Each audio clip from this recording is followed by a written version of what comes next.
हरियाणा विद्यालय शिक्षा विभाग द्वारा एजुसेट प्रायोजित कार्यक्रम में आप सभी विद्यार्थियों का स्वागत है।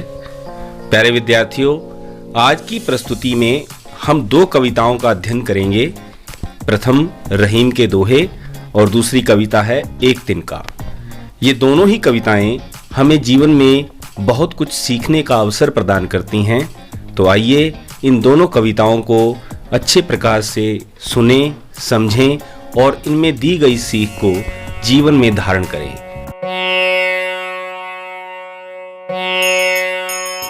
रहीम के दोहे हमें कई तरह की नैतिक शिक्षा और जीवन का गहरा ज्ञान देते हैं। पाठ में दिए गए दोहों में सच्चे मित्र, सच्चे प्रेम, परोपकार, मनुष्य की सहन शक्ति आदि के बारे में बहुत ही सरल और मनोहर ढंग से बताया गया है। तो सुनते हैं दिए गए दोहों की सस्वर प्रस्तुति। कहे रहीम संपत्ति सगै, बनत बहुत बहुरी। कहे रहीम संपत्ति सगै, बनत बहुत बहुरी। विपत्ति कसोटी जे कसे, सोई साचे मीत रहीमा, सोई साचे मीत। रहीम के इस दोहे में वे कहते हैं कि हमारे सगे संबंधी तो किसी संपत्ति की तरह होते हैं जो बहुत सारे रीति रिवाजों के बाद बनते हैं, परंतु जो व्यक्ति मुसीबत में आपकी सहायता कर आपके काम आए वही आपका सच्चा मित्र होता है।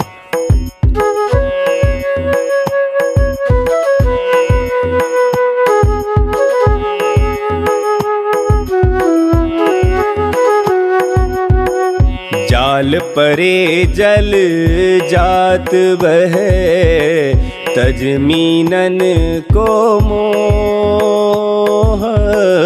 जाल परे जल जात बहे, तजमीनन को मोह।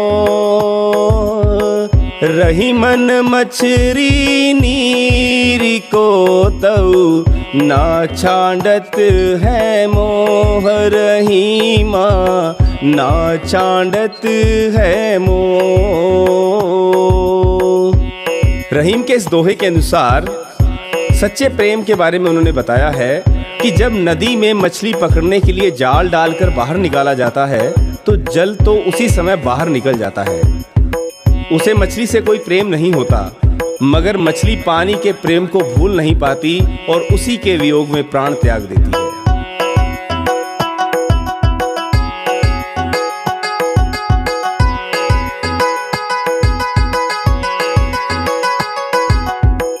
तरुवर फल नहीं खात है, सरवर पिय नहीं पान। तरुवर फल नहीं खात है, सरवर पिय नहीं पान। कहे रहीम पर काज हित, संपत्ति संचय सुजान रहीमा, संपत्ति संचय सुजान। रहीम जी ने अपने इस दोहे में कहा है कि जिस प्रकार वृक्ष अपने फल खुद नहीं खाते और नदी तालाब अपना पानी स्वयं नहीं पीते, ठीक उसी प्रकार सज्जन और अच्छे व्यक्ति अपने संचित धन का उपयोग केवल अपने लिए नहीं करते, वो उस धन से दूसरों का भला ही करते हैं।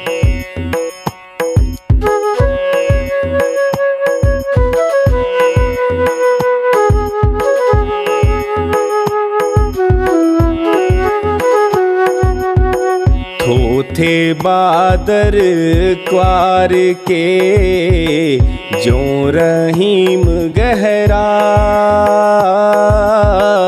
थोथे बादर क्वार के, जो रहीम गहरा। धनी पुरुष निर्धन भये, करे पाछली बात रहीमा, करे पाछली बात।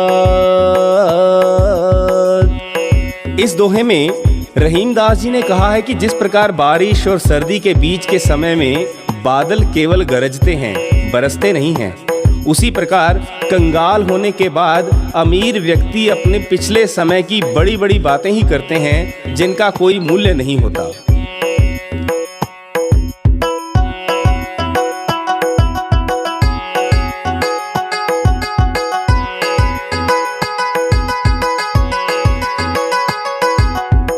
धरती की सी रीत है शीत घाम यो में, धरती की सी रीत है शीत घाम और में, जैसी परे सो सह रहे त्यों रहीम यह देह रहीमा, त्यों रहीम यह देह। रहीम जी अपने इस दोहे में मनुष्य के शरीर की सहनशीलता के बारे में बताते हैं। वे कहते हैं कि मनुष्य के शरीर की सहन शक्ति बिल्कुल इस धरती के समान ही है। जिस तरह धरती सर्दी, गर्मी, बरसात आदि सभी मौसम झेल लेती है, ठीक उसी तरह हमारा शरीर भी जीवन के सुख दुख रूपी हर मौसम को सहन कर लेता है। पाठ आधारित प्रश्न चर्चा। पाठ में दिए गए दोहों की कोई पंक्ति कथन है और कोई कथन को प्रमाणित करने वाला उदाहरण। इन दोनों प्रकार की पंक्तियों को पहचान कर अलग अलग लिखिए। निम्नलिखित दोहों में कवि ने कथन और कोई कथन को प्रमाणित करने वाला उदाहरण दिया है, जैसे थोथे बादर क्वार के ज्यों रहीम गहरात। यह उदाहरण है। धनी पुरुष निर्धन भये करें पाछली बात, यह कथन है। इसी प्रकार धरती की सी रीत है शीत घाम ओ में, यह पंक्ति उदाहरण है। उसी प्रकार जैसी परे सो सहर है त्यों रहीम यह दे, यह कथन है। अगला प्रश्न है, रहीम ने कवार के मास में गरजने वाले बादलों की तुलना ऐसे निर्धन व्यक्तियों से क्यों की है जो पहले कभी धनी थे और बीती बातों को बताकर दूसरों को प्रभावित करना चाहते हैं। दोहे के आधार पर आप सावन के बरसने और गरजने वाले बादलों के विषय में क्या कहना चाहेंगे? उत्तर, क्वार के मास में बरसने वाले बादल और निर्धन व्यक्ति एक जैसे होते हैं। यह समाज के लिए व्यर्थ होते हैं। निर्धन व्यक्ति अपने पुराने दिन को याद करके पछताते रहते हैं, उसी तरह क्वार के बादल असमय बरसते हैं। बादल गरजकर लोगों को परेशान करते हैं। निर्धन व्यक्ति व्यर्थ ही लोगों को अपनी अमीरी की कहानी सुनाकर परेशान करते हैं। अतः हर कार्य वर्तमान परिस्थितियों के अनुसार उचित होना चाहिए। भाषा की बात। प्रश्न संख्या 1, निम्नलिखित शब्दों के प्रचलित हिंदी रूप लिखिए। जैसे परे से पड़े, यहाँ पे रे जो ध्वनि है वो ड़े ध्वनि के रूप में इसका प्रयोग किया गया है। आप इसी प्रकार स्वयं अपने अध्यापक के दिशा निर्देशन में है, इसी प्रकार आप भी इन दोहों में प्रयुक्त निम्नलिखित शब्दों के हिंदी प्रचलित रूप लिखेंगे। वो शब्द हैं विपत्ति, बादर, मछली, शीत। दूसरा प्रश्न, नीचे दिए उदाहरण पढ़िए। बनत बहुत बहुरीत, जाल परे जल जात बह। उपर्युक्त उदाहरणों की पहली पंक्ति में ब का प्रयोग कई बार किया गया है और दूसरी में ज का प्रयोग। इस प्रकार बार बार एक ध्वनि के आने से भाषा की सुंदरता बढ़ जाती है। वाक्य रचना की इस विशेषता के अन्य उदाहरण खोजकर लिखिए। इस कविता का भाव है कि हमें जीवन में किसी भी छोटे बड़े गुण अथवा योग्यता का अभिमान या अहंकार नहीं करना चाहिए, क्योंकि अहंकार का सिर हमेशा झुकता ही झुकता है। इस संदेश को हरिओत जी ने बड़ी सुंदरता के साथ प्रस्तुत किया है। तो सुनते हैं कविता का सस्वर वाचन।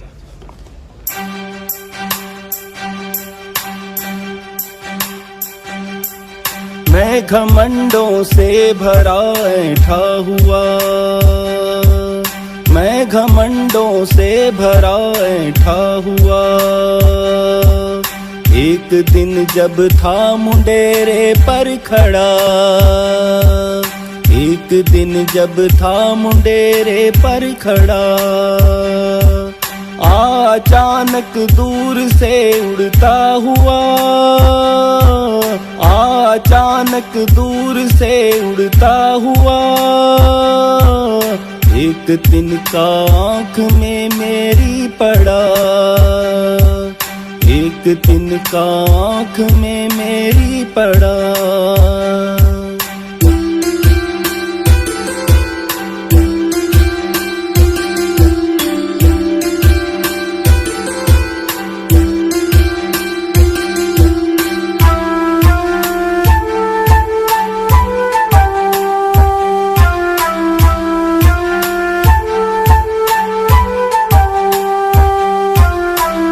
झिझक उठा हुआ बेचैन सा, लाल होकर आँख भी दुखने लगी। मैं झिझक उठा हुआ बेचैन सा, लाल होकर आँख भी दुखने लगी, लाल होकर आँख भी दुखने लगी। मूठ देने लोग कपड़े की लगे, ऐठ बेचारी दबे पाँव भगी, ऐठ बेचारी दबे पाँव भगी।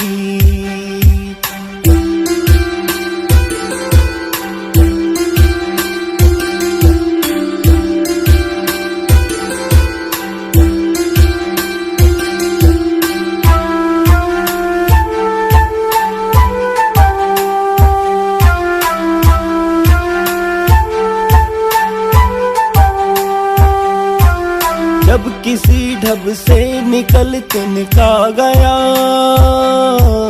तब समझने यूं मुझे ताने दिए। जब किसी ढब से निकल तिनका गया, तब समझने यूं मुझे ताने दिए। ऐठता तू किस लिए इतना रहा, एक तिनका है बहुत तेरे लिए, एक तिनका है बहुत तेरे लिए, एक तिनका है बहुत तेरे लिए। ऐठता तू किस लिए इतना रहा, एक तिनका है बहुत तेरे लिए, एक तिनका है बहुत तेरे लिए।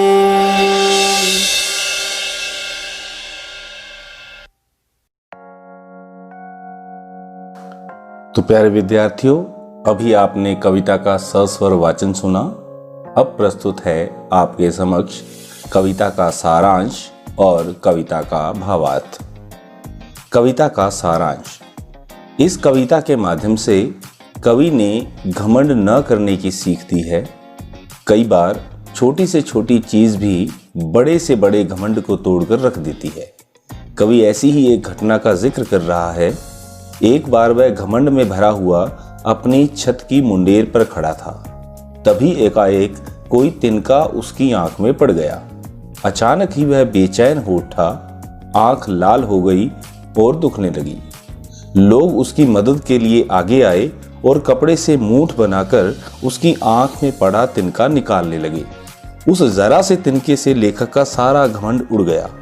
किसी तरह जब वह तिनका उनकी आंख से निकला तो लेखक की अकल ने उन्हें ताना दिया कि वह किस बात पर इतनी कड़ में था।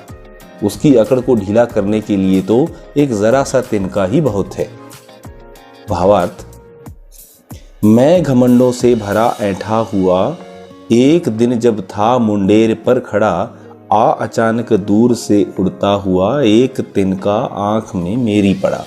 घमंड अर्थात अभिमान, ऐंठा यानी कि अकड़ा, मुंडेर छत का किनारा, तिनका सूखी घास का टुकड़ा।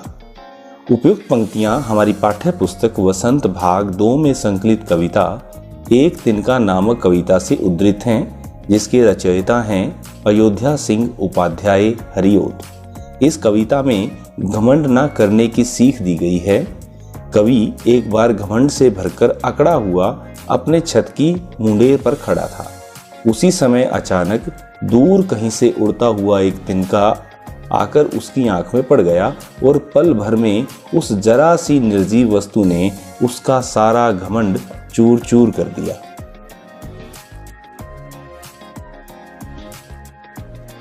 मैं झिझक उठा हुआ बेचैन सा, लाल होकर आंख भी दुखने लगी। मूठ देने लोग कपड़े की लगे, ऐंठ बेचारी दबे पांव भगी। झिझक यानी कि हिचकिचाहट।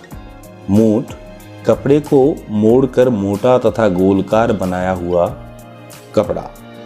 ऐंठ अकड़, दबे पांव भागना यानी कि चुपके से निकल जाना। घमंड से भरे कवि की आंख में एक जरा सा तिनका पड़ जाता है तो वह अचकचाकर बेचैन हो उठता है। उसकी आंख पल भर में लाल हो जाती है और दुखने लगती है।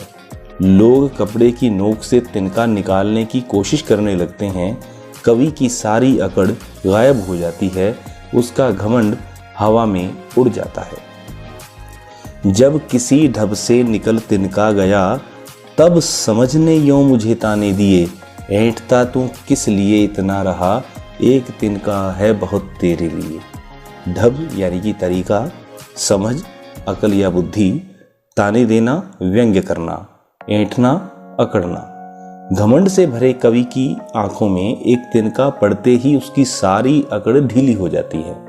लोग किसी तरह जब कपड़े की नोक से तिनका निकाल देते हैं तो कवि को थोड़ी राहत मिलती है। वह सोच में पड़ जाता है।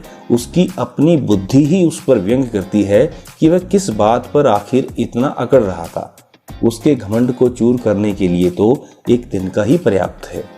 अर्थात हमें अपने जीवन में व्यर्थ किसी बात का अहंकार अथवा घमंड नहीं करना चाहिए। यह इस कविता का मुख्य संदेश अथवा मुख्य भाव था।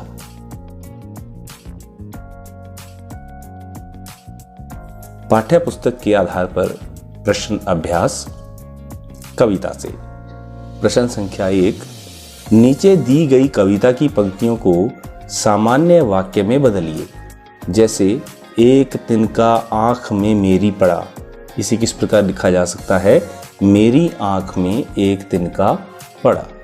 मूठ देने लोग कपड़े की लगे, लोग कपड़े की मूठ देने लगे। तो अब आपने क्या करना है, जो कविता की पंक्तियां हैं उन्हें सामान्य वाक्य में लिखना है। एक दिन जब था मुंडेरे पर खड़ा, तो इसका उत्तर क्या बनेगा? एक दिन जब मुंडेरे पर खड़ा था।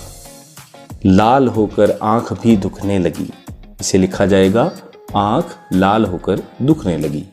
ऐंठ बेचारी दबे पांव भगी, बेचारी ऐंठ दबे पांव भगी। जब किसी ढब से निकल तिनका गया, इसे लिखा जाएगा किसी ने ढब से तिनका निकाला। प्रश्न संख्या 2, एक तिनका कविता में किस घटना की चर्चा की गई है जिससे घमंड नहीं करने का संदेश मिलता है? इस कविता में उस घटना का वर्णन किया गया है जब कवि की आंख में एक तिनका गिर गया। उस तिनके से वह काफी बेचैन हो उठा, उसका सारा घमंड चूर चूर हो गया। किसी तरह लोग कपड़े की नोक से उनकी आंखों में पड़ा तिनका निकालते हैं तो कवि सोच में पड़ जाता है कि आखिर उसे किस बात का घमंड था जो वो इतना अकड़ा हुआ था। अर्थात उसका घमंड चूर चूर हो जाता है। प्रश्न संख्या 3, आंख में तिनका पड़ने पर घमंडी की क्या दशा हुई? आंख में तिनका पड़ने पर कवि अर्थात जो समय घमंड कर रहे थे उनकी बहुत बुरी हालत हुई। उनकी आंख लाल होकर दुखने लगी। प्रश्न संख्या 4, कवि की आंख से तिनका निकालने के लिए आसपास के लोगों ने क्या किया? कवि की आंख से तिनका निकालने के लिए लोग कपड़े की मूठ बनाकर प्रयास करने लगे और उसके सहारे उसकी आंख में पड़ा हुआ तिनका निकालने लगे। ऐंठता तू किस लिए ये बता, एक तिनका है बहुत तेरे लिए। तिनका कबहू न निंदिए, पाँव तले जो होए, कबहू उड़ आँख पड़े, पीर घनेरी होए। ये दोहा है कबीर जी द्वारा रचित। इन दोनों में क्या समानता है और क्या अंतर है, लिखिए। उपयुक्त काव्यांश के माध्यम से कवि ने यह संदेश दिया है कि अहंकार नहीं करना चाहिए, क्योंकि एक छोटा सा तिनका भी अगर आंख में पड़ जाए तो मनुष्य को बेचैन कर देता है। इन दोनों काव्यांशों की पंक्तियों में अंतर यह है कि हरिओत जी द्वारा लिखी पंक्तियों में किसी भी प्रकार के अहंकार से दूर रहने की चेतावनी दी गई है, क्योंकि एक तिनका भी हमारे अहंकार को चूर चूर कर सकता है। छोटे से छोटी वस्तु का अपना महत्व होता है। दोनों में घमंड से बचने की शिक्षा दी गई है। प्रत्येक तुच्छ समझी जाने वाली वस्तु का अपना महत्व है। अनुमान और कल्पना। इस कविता में कवि ने कविता को मैं से आरंभ किया है। मैं घमंडों से भरा ऐंठा हुआ। कवि का यह मैं कविता पढ़ने वाले व्यक्ति से भी जुड़ सकता है, और तब अनुभव यह होगा कि कविता पढ़ने वाला व्यक्ति अपनी बात बता रहा है। यदि कविता में मैं की जगह वह या कोई नाम लिख दिया जाए, तब कविता के वाक्यों में बदलाव हो जाएगा। कविता में मैं के स्थान पर वह या कोई नाम लिखकर वाक्यों के बदलाव को देखिए और उसे कक्षा में पढ़कर सुनाइए। इस प्रश्न का उत्तर आप अपने कक्षा अध्यापक की देखरेख में स्वयं इसका अभ्यास करेंगे। चाहे आप किसी का नाम लिखें अथवा उसकी जगह पर वह सर्वनाम का प्रयोग करें। फिर आप देखिए कि वाक्य की रचना में किस प्रकार का बदलाव आता है। अति लघुत्तरीय प्रश्न। कवि छत की मुंडेर पर किस भाव में खड़ा था?